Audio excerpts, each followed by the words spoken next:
Hello, everyone. Welcome back to episode 4 of the TriStar Sports Show. It's Jamie and Tegan back here again. What's up, guys? And back here again and deliver some good news. The Vols win again, 2-0 to start the year. They had a commanding win against North Carolina State Wolfpack in Charlotte. It was a neutral site game, and we won 51-10. It was a pretty commanding win. Don't you say there, Jamie?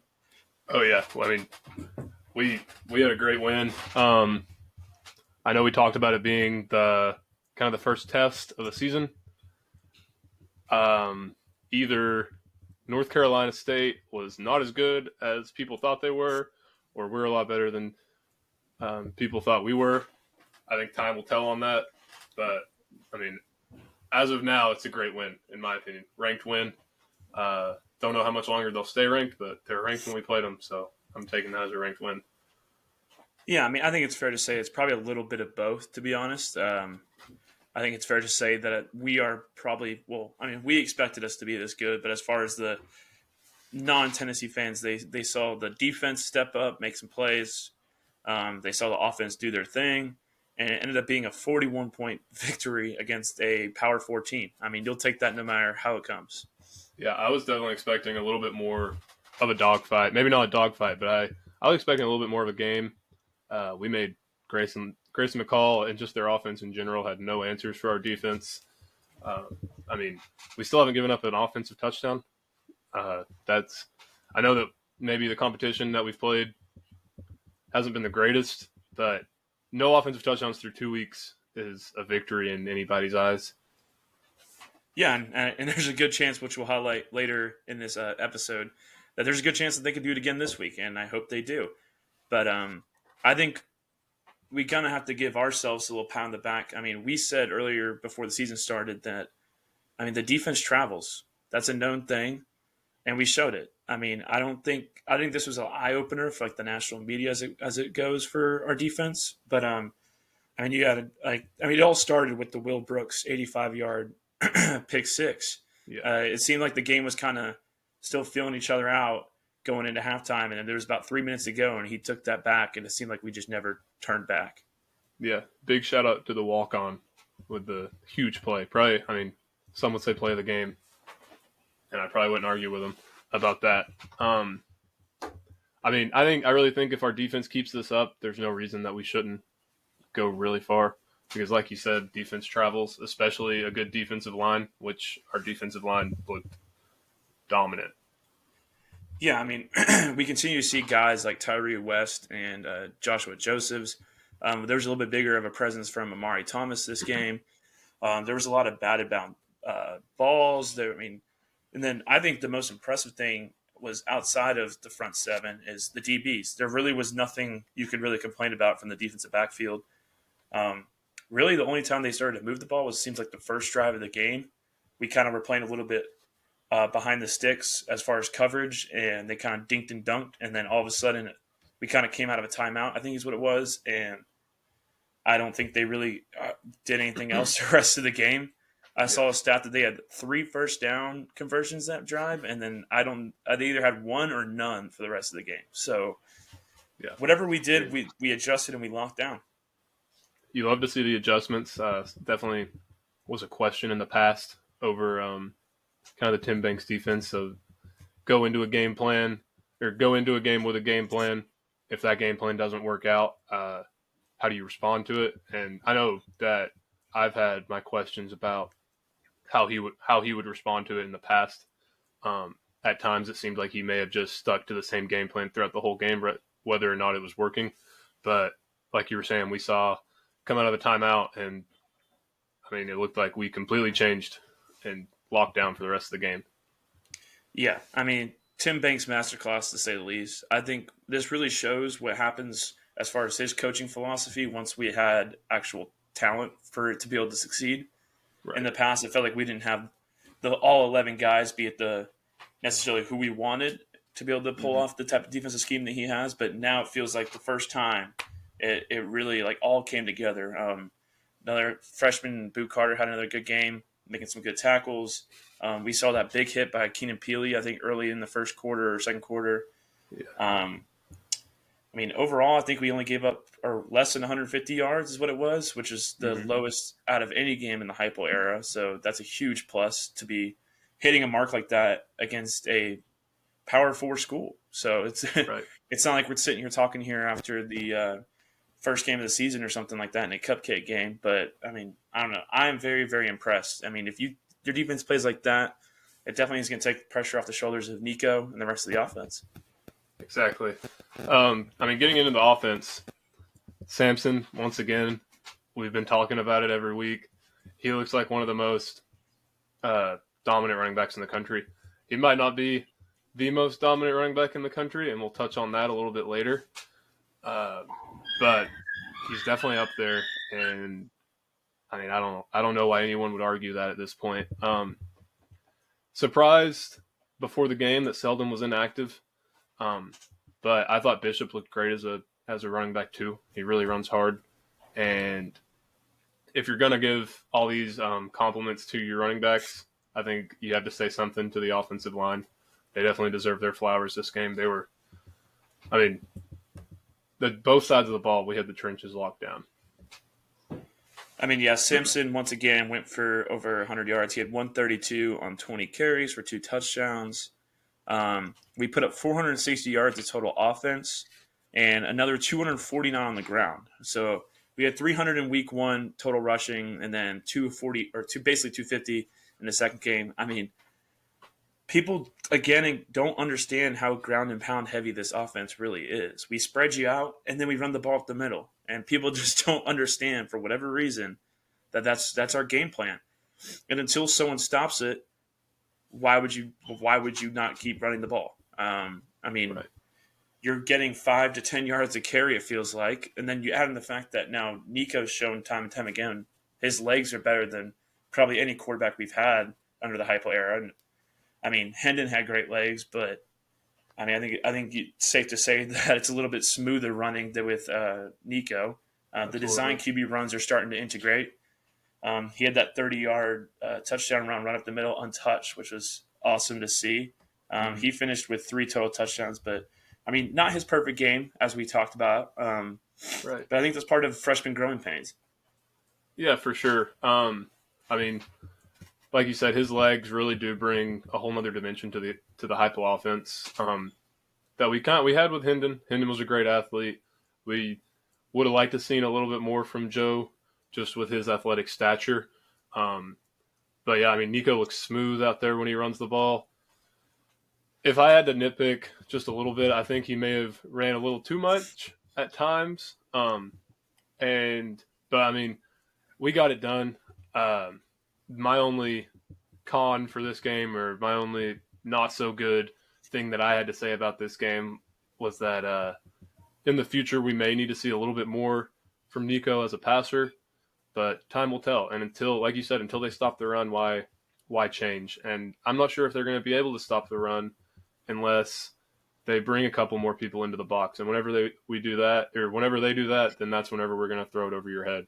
So overall, great game in my opinion.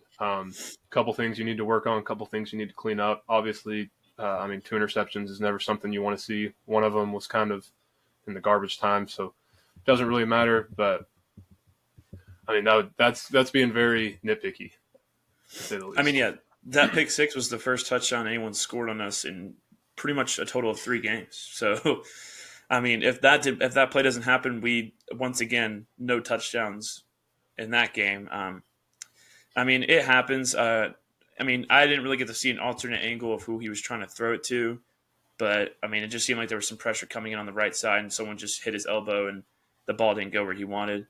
I mean, you saw in his post game press conference right after. I mean, he immediately took responsibility for it, which is what you want to see out of a leader. So, I mean, for him being that young, he won SEC Freshman of the Week again. I have a feeling that we're probably going to have to just have that as scheduled post probably every week for him. What it seems like.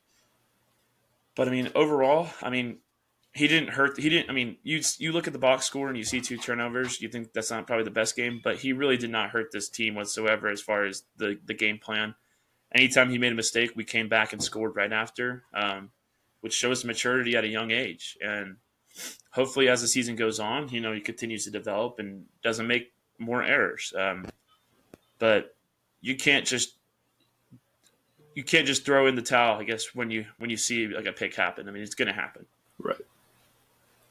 I agree.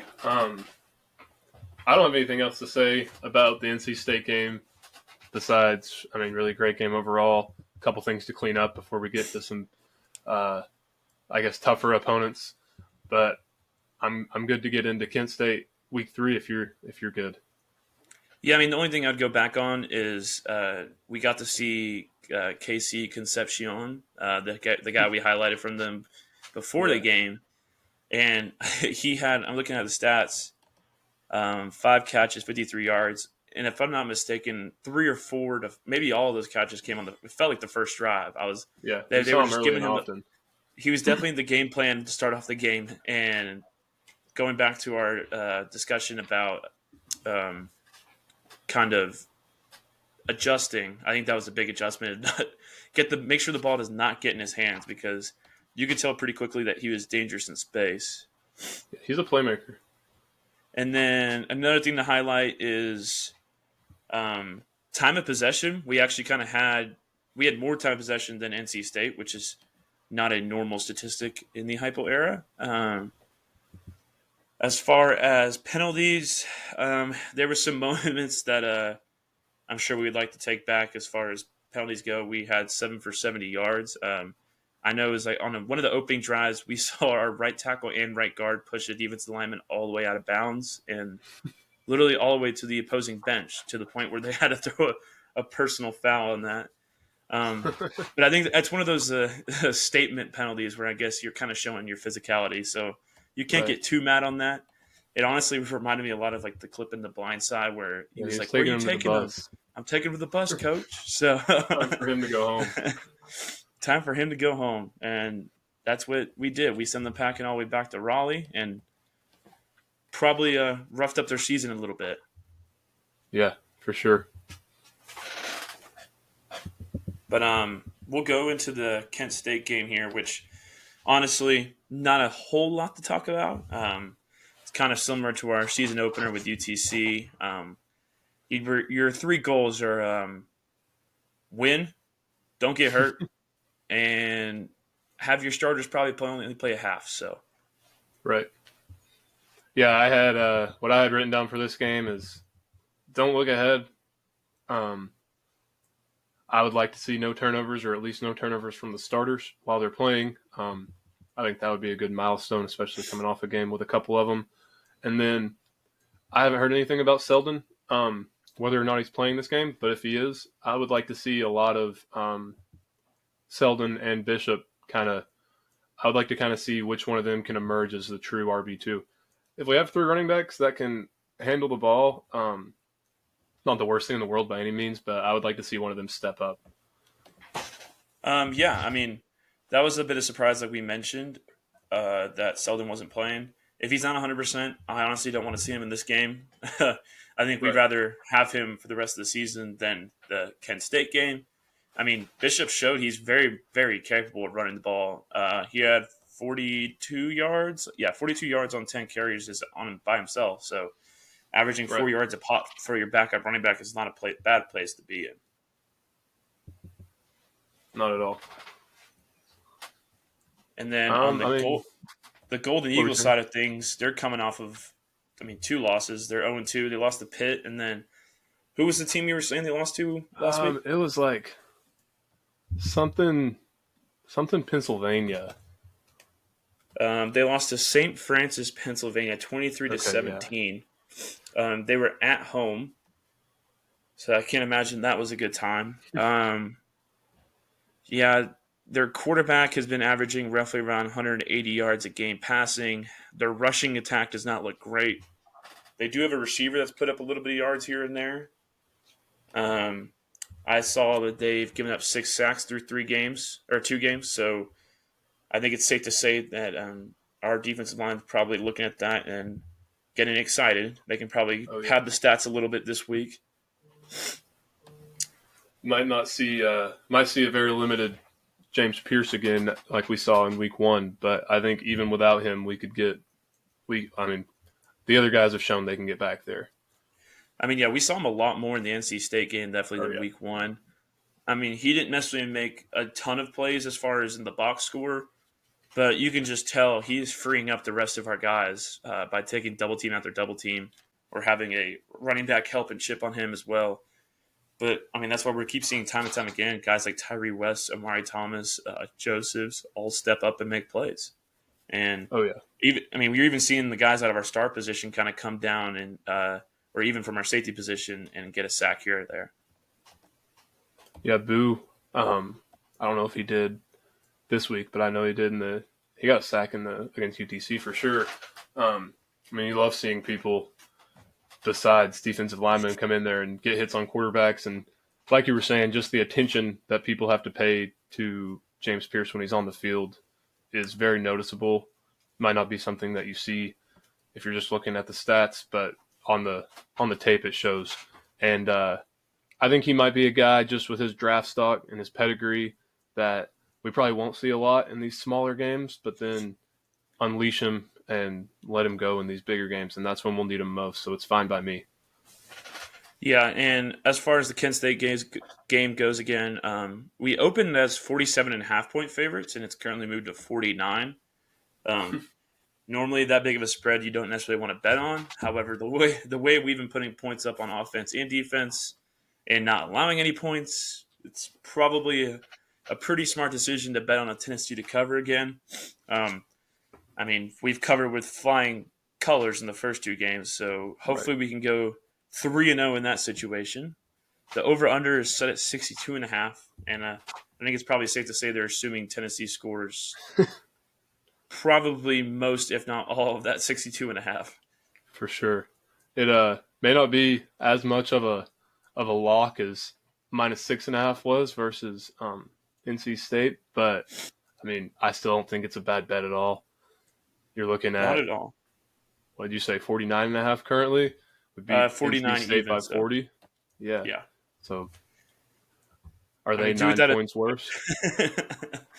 I mean, if you're looking at percentages to win, it has this obviously at a 99.9% chance, but I've seen a lot of jokes going around being like, I don't know who in the ESPN office is giving the Kent State Golden Flashes or Eagles, whatever they're called, Flashes, even a 1% chance. But Right. yeah, I guess you never know. You never know. Can't rule them out, I guess. No, I mean hopefully we don't find out. We don't find out what that life is like, but Right. there's probably another alternate universe somewhere where they make it happen, I guess. Glad I'm not there. And yeah, I mean, the biggest thing, like you mentioned, don't look ahead. It's so hard not to look ahead. I mean, you have the first SEC game coming up the week after on the road. All the storylines that we mentioned in previous podcasts with the Hypo returning to Oklahoma. But Oklahoma hasn't looked great. Tennessee's looked amazing. And as we get closer and closer, the storyline just continue to build and build and build. But you got to just take care of business, get out of there healthy, and then we can start focusing on the big game coming next week, which they did announce is going to be at 7:30, I believe, Yep. Eastern time. 2 night games in a row, or I guess 3 night games in a row. Yeah. And it's going to be on, I think, ABC again. So we'll have the same crew that we just had this past Saturday. So they'll get the taste of the Vols 2 times already this year. Wonder if that'll be any like SEC Nation or anything. I know we already looked at where College Game Day is going. They're going to LSU at South Carolina this week, but yeah, I don't know if we've heard anything about SEC Nation. Next week for Oklahoma. I mean, we don't know technically where College Game Day is going yet. Oh yeah, I was looking at week 3. My bad. We're already looking ahead here, Jamie. We can't be doing it. Sorry. We're preaching about the team looking ahead or not looking ahead, and here we are already getting our plans ready to go for next weekend. I think I was not going to lie looking at the other slate of games that week. I can't remember. There was like one other game. It was like Oklahoma State and Utah, I think is what it was. Okay. Which is like the only other top 15 matchups, at least for now. Right. Which that's another thing to note. Tennessee moved up to number 7 in the AP poll from 14. Huge. That was a huge jump. Huge jump. way bigger than I think anyone was probably expecting. I was expecting to probably just crack the number 10 spot, but it seems like Yeah. no matter where you look throughout the country, people are kind of underperforming this year. Oh yeah. I know me and my dad were we were joking about when the rankings came out that right now the playoffs looks like it's going to be like Ohio State going through an SEC gauntlet. Well, that's assuming they get past the first SEC team. Right. I mean, But we said just the sheer amount of SEC teams in the top, what is it, top 10, top 7? I know 6 of 7. yeah, 6 of 7. So you're talking about out of the 16 SEC teams, 6 are in the top 7 in the country right now. That's Nuts. more than a third of your conference being in the top 7 is an insane spot to be in. I mean, unfortunately for the SEC, we're all about to start playing each other, so Right. that'll Beating each probably other move up. some things around. Yeah. But I mean, as far as Kent State goes, just win, and that's about really all there is to say about that one. But Oh yeah. we can definitely highlight some of the other Week 2 games that we watched, and it seems like I just previously said, people are struggling, and I think Notre Dame's probably a good place to start the segment. Oh, you take that one. Yeah, so Notre Dame lost at home to Northern Illinois. Definitely was not supposed to happen. They were favorites by multiple touchdowns. Northern Illinois all time was 0-10 against top 10 opponents. That has changed. Notre Dame was just coming off of a top 25 win at Texas A&M, and people were starting to, talk about them. They moved up to number 5 in the country, and people were like, "Hey, man, they don't play in a conference, so if they take care of their biggish games, they'll be right in the thick of the championship race." But this is definitely a big blow in the season. Yeah, big time. I think they looked ahead. I mean, yeah, I don't know who they have next week or coming up, but whatever was going on, they were not aware of what was going to happen that day. I don't think anyone in South Bend could have predicted that outcome. No. There was some controversy late in that game where Northern Illinois had the ball with like 30 seconds, and it looked like they picked up a first down. It was like a 3rd and 3 or something like that, and it looked like he clearly picked up the first, and they were going to run the clock out and then just kick it. Then all of a sudden, they reviewed it and said he didn't get a first down, even though he literally was like 2 yards past the first down line. It was a really confusing situation. Luckily for them, the kicker made it anyways, and then they got a stop on defense. But I know that would have been more of a storyline if Notre Dame was able to go down the field and kick a field goal and win the game. I think a lot of people would have looked back on that call. Oh yeah, for sure. Yeah, I mean, I think you would definitely have to call them the upset of the week this past week, and if not them, I mean, we talked about it in the last episode, and we kind of called it. Maybe pat ourselves on the back a little bit here, but Texas went into Michigan. Texas went into the Big House and took care of business. Pretty commanding win for the SEC. Yeah, it wasn't ever a game. No. Texas looked really good. Oh yeah. That's a simple way to put it. And Michigan, I think it's very clear they are not the same team from last year. They just lost way too much talent. Harbaugh's gone. I still think they'll compete in the Big Ten as far as their schedule goes. But as far as a team like Texas, they were not ready for all that. No, not at all.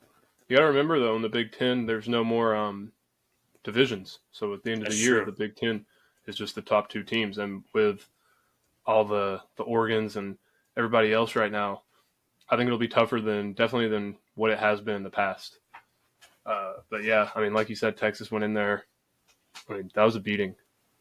That wasn't just a win. That was a commanding win, in my opinion. Texas looks like, I think they're appropriately ranked at number 2. I think they definitely look like the number 2 team in the country right now.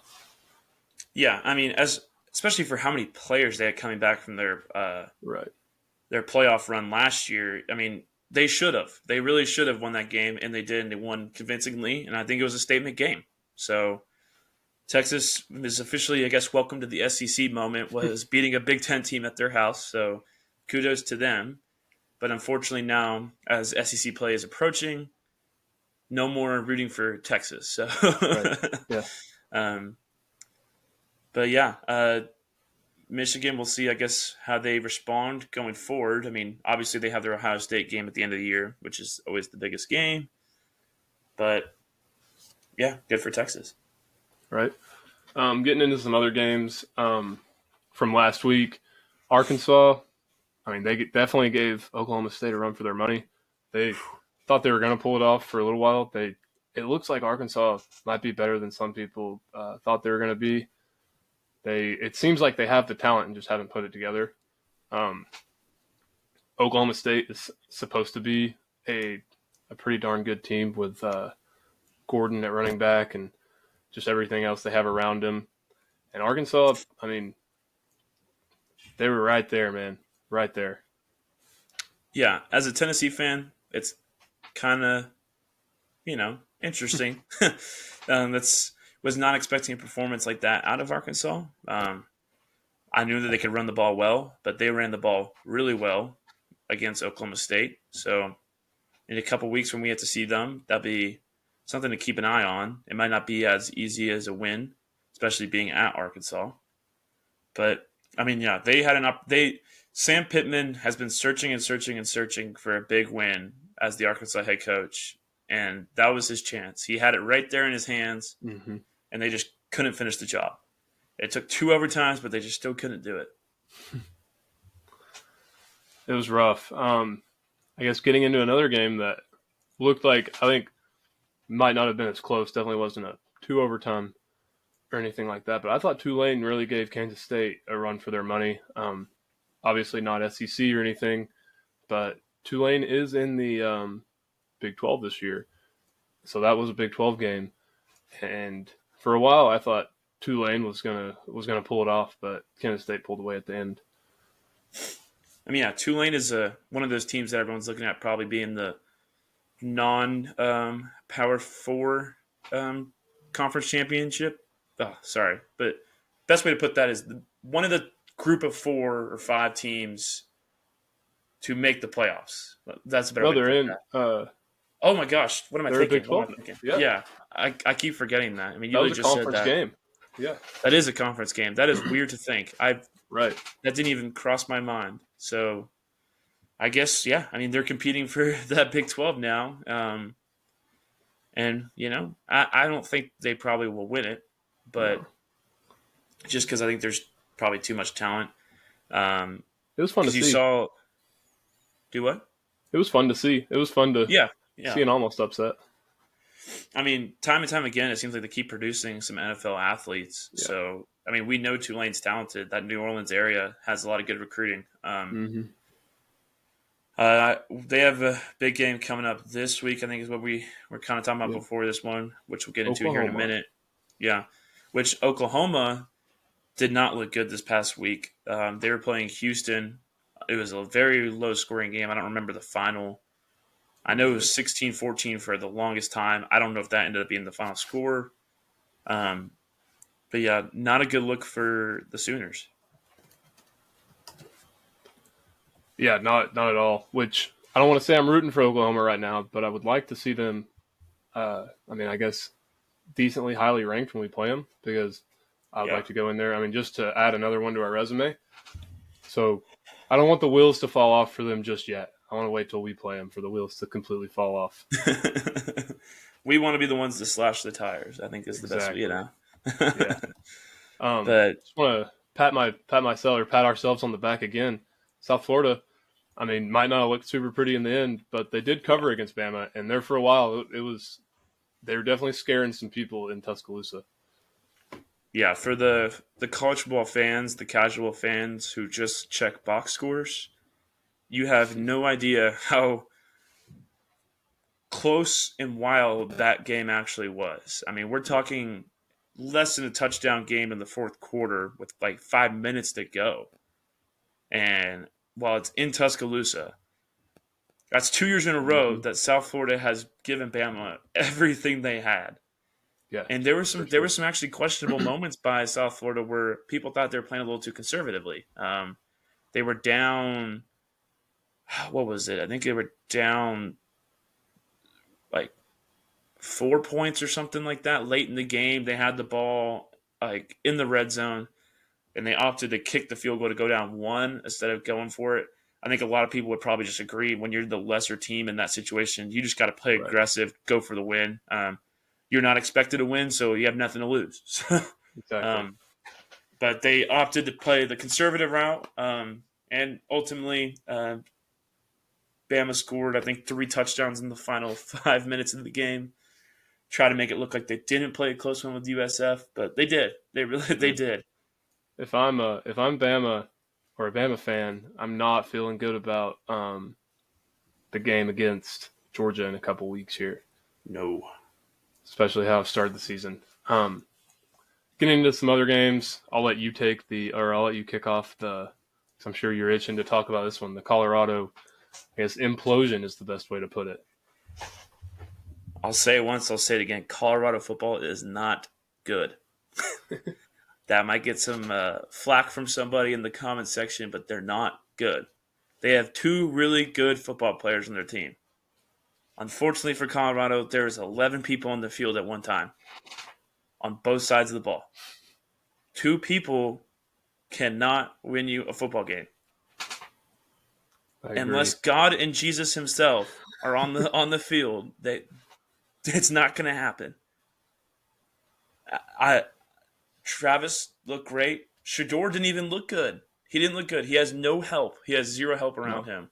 No running game. No offensive line. He's got one receiver. And who's what do also you playing on expect the him other to side of the do? ball? Yeah, The one receiver's gassed because he hasn't sat the entire game. I mean, what do you expect him to do? I yeah. I mean, saw the. people try to convince me that Shador is a top 5 quarterback in the country. How can you convince me that when he has nothing to show for it because he has no help? He could be the best quarterback in the country. We'll just never know. We'll never know. Right, I agree. I think Shadur's good. I do think it comes down to no help. I think Travis Hunter is really good. I think he's doing all he can out there, and he may have let his emotions get the best of him this last game. I don't know if you've seen the video of him Yeah. and Dion with a heated exchange. Um, I don't know. Interested to see where Colorado goes from here because this could definitely be one of the games you look back on at the end of the season and like, dang, that started maybe some potential locker room issues or something like that. That's where it all started going downhill. Um, yeah, I saw Shador left the game with 2 minutes to go. Like before the game was even over, he was already headed to the locker room. And then I'm not going to judge his character or anything like that and sit here and judge his character, but I know he did kind of not really defend his teammates very well in that post game interview. He kind of threw his line under the bus. Um, I think they were talking about some other quarterback. I don't know if they're talking about Dylan Raiola from Nebraska or someone else. I didn't see the beginning of the clip, but he was like, "Yeah, what do you expect? He has people that can block for him or something like that." I'm Uh, like, as yeah, as I can't imagine his offensive line probably liking that too much. right. I'm sure they know that they're struggling based off the scores of the game. Yeah, I think the last thing they need is the guy who they're supposed to protect to go out to the national media and say they're not protecting him. That's yeah. not The gonna guy that's supposed to be their not gonna leader. fix. It's not gonna fix anything. Well, I mean, even if that was just heat of the moment emotions. I mean, I know Travis Hunter talked about it in the offseason when he was playing video games. That the offensive line isn't good. That's just from your two. If you're gonna have 2 really good players on your team and not so much on the rest of the roster, those 2 players better be ride or die with the team, or else that team's not going to play around you. Exactly. And Completely agree. their Um, schedule is not going to get any easier. That's all I'm going to say. yeah, not at all. I guess a couple other things to hit from week 2. I didn't stay up and watch the whole game, but I definitely checked out the highlights from the night before, or the next morning. Oregon versus Boise. Um, when are people going to start talking about Ginty as a Heisman candidate or potential Heisman candidate? I know it hasn't been won by a running back, and I don't know how long. Was it Mark Ingram or It might have been, well, I guess McCaffrey never won it, did he? He was a right? finalist, but Yeah, and I don't Derrick think Henry, Henry did Derrick either. Henry, Did Derrick he? Henry got to be yeah, he won it. Okay, So he's got to be the last one, and that would have been right. like 2016 or somewhere in there. So it's been a while, Yeah, but I have seen all the Heisman lists that have come out after week 2, he's right there. He's right there in the top 5. He was not there a week ago. He was not there in the preseason, but he's there now. No. Yeah, and maybe I don't know if he'll win it if they can't put together a, I guess, competitive record at least, like a 9-10 win somewhere in there. Typically, Heisman's their Heisman winners at least do have that pedigree on their resume. But I mean, man, he's a walking highlight, and we're going to be seeing him on Sundays in a couple years, if not next year. Yeah, I know Boise is definitely one of the teams that people are seriously considering making the playoffs outside of the Power Four. They're like out of the 3 teams I think everyone talks about is like Liberty, Boise, and like another team. USF. They're USF. Actually, I saw a graphic where USF was the other team. Because I don't think any of them are in the same conference. So Right. if Yeah. Boise State was to just dominate in conference play, I could see them getting and winning their conference. They'd probably get a nod for the playoff. I mean, they went at Oregon and made it a very close game. There was a lot of big moments in that game. Oh yeah. Boise came back, I believe, and then there was also I saw the play where Oregon's player might have dropped the ball like at the 1 yard line or inch line. I don't know. Yeah. Crazy game. I saw that. Football after 10 or 12 at night on the East Coast, you're just delusional sitting there watching a ton of scoring. It's kind of hard to keep up with what's going on. But Oregon ended up closing it out somehow, some way, keeping them highly ranked. But no, Boise with Genty can be a real problem. And that's one of those teams where if they did sneak into the playoffs, you don't want to necessarily see them because it's going to be cold weather. It's December, January football, and they have someone who can run the football really well. It's the last person you want to see. Really well might be an understatement. I mean, that guy, any time the ball's in his hands, he could take it to the house. And I guess what's honestly, he's a bigger back too, but he has some breakaway speed. I don't know. He's fun to watch, man. If you haven't seen him, I said it last week. I'll say it again this week. If you haven't seen him yet, go check him out. Couple other things, I guess. Last 2 things from week 2. Got to give Boston College their flowers. They are now officially in the top 25. At number 24. Good job to them. We'll see where they go from here. May have been a little too harsh on them in the past weeks. And Vandy, not in the top 25, but they did receive votes. So, I mean, we'll see if anything comes from that. But yeah. I mean, it's the first time Vandy has probably received votes in a long time. Definitely since the James Franklin era over there, which is it's been a while now. Probably a good, gosh, I don't know, 8 years, somewhere around there, 8, 9 years, or six between 6, somewhere in there. It's been a while. It's been a long time. So good for them. Good for Boston College. Their quarterback looks pretty legit. I think his best comparison would probably be I was saying Kyler Murray. He's a little bit shorter of a guy, good legs, good arm, good athlete. That could be a team to watch out for. I haven't looked at their schedule, and as far as what that looks like, take a look at it right here. I got at least next week up here if we want to go ahead and number 24 Boston College goes into number 6 Missouri this week. Yeah, so I mean that'll be a big game. We'll see if Missouri's for real or Boston College is for real. Yeah, Upset alert. Someone starts sounding the alarm because Missouri hasn't played anyone yet, and everyone's writing off the Missouri schedule like it's a piece of cake. Which they really are. Going into the season, it looked like it was, but all of a sudden, this Boston College team is overperforming, and now all of a sudden, you have a ranked matchup in Columbia, Missouri this weekend, which I will probably definitely be tuning in to see that. Definitely not rooting for Missouri. I'll be watching the game for sure.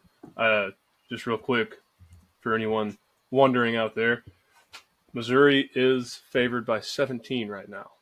So do with that what you will. Yeah, 17. Do we know what time that kickoff is? I do not. Let me know if you can get that pulled up. 17 is a little weird of a number because it's like it's not 21. It's not 14. I guess you're expecting them to lose by 2 touchdowns and a field goal.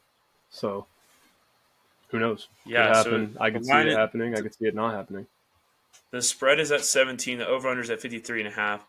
Boston College money line is at plus 550.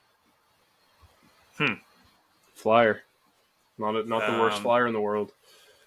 Kickoff is at 12:45 Eastern time, so we have basically a noon kickoff. So Sweet. you can't even add. Honestly, that favors Boston College to me, if you ask me.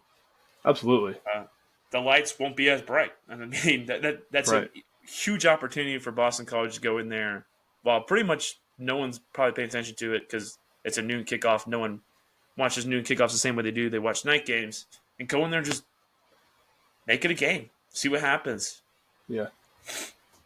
For They sure. already did it. They already did it once this year. Right. Exactly. And they did that when the lights were bright at night. Yeah. That'll be an interesting one for sure. Some other games to just touch on real quick. Talking about Notre Dame earlier, they go into the Boilermakers, or as some people call them, the Spoiler Makers. They got to play Purdue this week, which I don't know. If you're picking an upset team this week, I don't think that would be the worst one at all. In-state rivalry, hit them while they're down kind of game. We've seen Purdue knock off some better teams before. I don't know. That one's going to be interesting. Yeah, I'm trying to look. What is okay? So Notre Dame dropped to number 18 in the country. That's a 3:30 game. 10-point spread. Weird to see a 3:30 Big Ten kickoff for CBS after that was the SEC for so long. Right. I mean, it's at Purdue. Notre Dame's not playing their best. I think if Notre Dame is who Notre Dame wants to be, they should be able to take care of business here and have a bounce back game. But Right. it's moments like this where you can either get right back on the hype train and get this team rolling again, or you can derail. And we've seen it plenty of times. You saw it with Florida State just last week. Lost to a team, had an opportunity to get a get right game, and they derailed. And now they're in a situation where nobody thought they would be. Yeah. Absolutely. So those are two interesting, definitely interesting games to watch out for this week.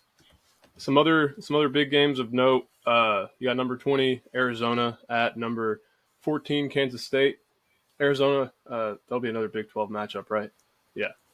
So, Yeah, it's weird, but yeah. I mean, that'll be a close one. Don't know too much about either team besides the fact that Kansas State almost lost to Tulane last week, but ranked I know matchup. Kansas State has a young quarterback in Avery Johnson who Okay. people were kind of intrigued with, so we'll see how he kind of handles that. I know not their best performance last week, but Right. I mean, Arizona's got technically a good receiver, if I recall right. more than likely. I didn't even know that they were ranked, so they must have somebody. I haven't really kept up with them this year at all. Yeah, let's look at. I mean, that's a 7.5 point spread in favor of Kansas State. If I was to bet, I'm probably taking Kansas State at home. Right. They've been a good team the last few years at home. Overall, I think they're a pretty solid team this year. I kind of had them as my prediction to win the Big 12 this year. So, in order to do that, you got to take care of your Big 12 games at home, and I think they will. Yeah, I'd probably agree. Like I've said previously, I tend to enjoy to root for the upsets, so I might root for Arizona if I don't have anything better to do. But so next we got number 9 Oregon at Oregon State. Got a couple of in-state matchups this week. Oregon State's unranked. It's at their place, but I think Oregon goes in there and gets it done, if you ask me. I mean, they haven't looked pretty the first couple weeks, but if they're expected to play for a national championship this year, like everyone talked about in the offseason, at some point they're going to have to break through because Yeah. the game against Idaho wasn't pretty. The game against Boise State wasn't pretty. If they want to do something, I mean, I guess it doesn't have to be pretty if you win, but at, Right. they're not really giving me any confidence as an outsider to believe that there's something special this year over there. I'd say this game will be a good telltale game. Not that it's the best opponent in the world, but it is, like I said, in-state rivalry, on the road. See how they handle it, for sure. The next game I want to highlight is the Alabama Crimson Tide traveling to Wisconsin. It's a good one. That's a big noon kickoff on Fox. Wisconsin, the home team in this one, which kind of I think gives them definitely a lot of help in this situation. They are underdogs by 16 at home. From what I've seen from Wisconsin, they haven't necessarily played their best football. It is early in the year, but we know Bama also hasn't played their best football, especially looking at last week. I wouldn't hate betting on Wisconsin to at least cover at home. I mean, it's a 16-point spread, but Go Badgers. go Badgers. I hope that. Yeah. I mean, I was kind of surprised that Bama stayed at number 4 in the country this week. Me too. After a close game like that. Right. I would have thought they would slip back a little bit, but maybe the voters only look at the box score, like I mentioned.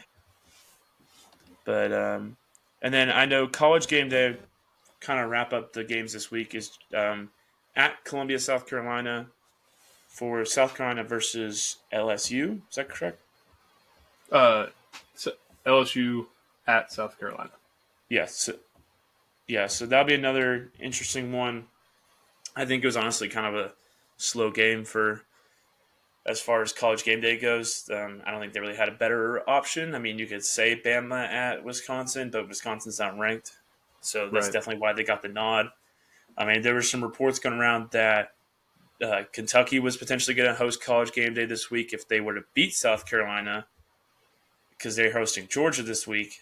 However, Kentucky got throttled by South Carolina, which I said it last week. I thought Kentucky would probably win, but I also said that both teams are kind of mid, and both fan bases are going to tell you they're way better than the other. And lo and behold, you saw a bunch of Kentucky fans eating their words. I saw on Twitter this past weekend, realizing that they're just probably not that good this year. So it was a little bit of a humble pie over there in Lexington, which is always funny to see. I think it'll be a big humble pie. Kentucky's probably going to. Yeah, I think Georgia will do Georgia things, as we know. But now that I say that, I'm sure Georgia will somehow go in there and probably lose somehow to Kentucky, and Kentucky's going to think that they're the best team in the country. So, so I'll be careful what I say about all of that. But yeah, I mean, I think we covered most of them here, or anything worth noting. The only Colorado State. Yeah, I was going to say the only non-ranked, or the only game where people aren't ranked that we didn't talk about is Colorado State. Me, the Colorado hater, I hope they lose this game. I thought they were going to lose. They should have lost it last year to Colorado State. Colorado State's the home team. I think I got to go with the Rams. I do. I think they want revenge after last year. Jamie and I are in a online college football dynasty, and I chose the Colorado State Rams. So I got a little piece of my heart as goes out to the Colorado State Rams. I know at least a couple of their players, so I don't know what the betting line is for it, but I'm probably going to take them. Yeah, I probably will too. I know that I've been a little bit of a Colorado. I mean, I'll tell you that I enjoy Shadur and Travis Hunter, but after what happened last week, I really think that they're beginning to implode on themselves, as I've said multiple times. I'd probably take Colorado State at home as well. Yeah, so Colorado State at home is a 7-point underdog. I don't hate that at all.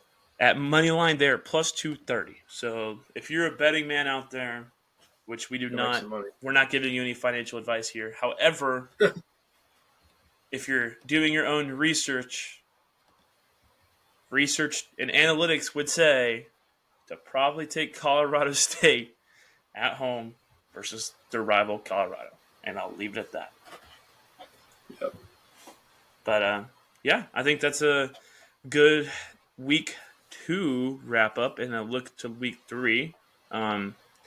Thank you all for listening once again. We'll have another episode coming out Friday morning, and we'll highlight the NFL on that one.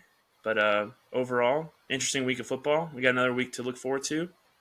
Thanks for listening. Thanks for following us on YouTube. We're on YouTube now, TikTok, Instagram, Twitter, Spotify. and Spotify.